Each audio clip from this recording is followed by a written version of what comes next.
किसी मुसाफिर को अपना वतन ना छोड़ना पड़े, किसी शख्स को माँ बहनों के साथ ना जाना पड़े। एक माहिर नफ्सियात था जिसने तहकीक की इंसानी दिमाग पर, और वो बहुत माहिर था। उसने सोचा चलो करबला पर तहकीक करते हैं। माना हुआ माहिर था, इंसान की नफ्सियात को खूब पहचानता था।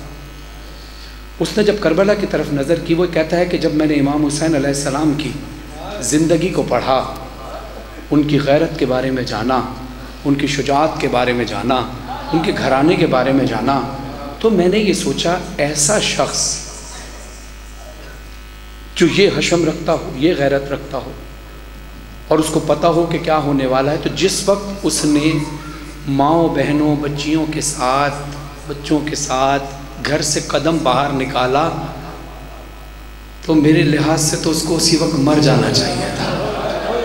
ये बहुत बड़ा हौसला था हुसैन का कि सब्र किया।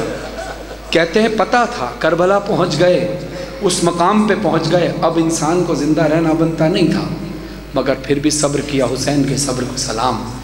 कहते हैं फिर आगे बढ़े तो एक लाशा लाते, दूसरा लाशा लेने जाते। अल्लाह अकबर। इंसानी दिमाग में ताकत ही नहीं।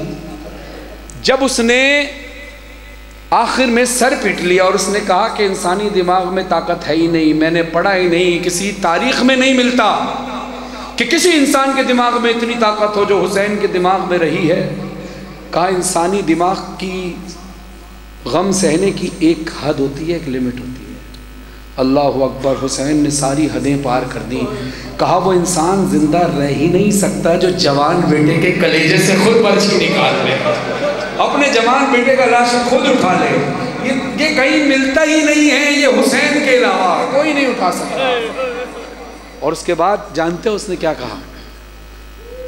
उसने कहा कि अब मैं आगे लिख नहीं सकता, बोल नहीं सकता, सोच नहीं सकता। ये सब कुछ वो बीबी खुद अपनी आंखों से देख रही थी।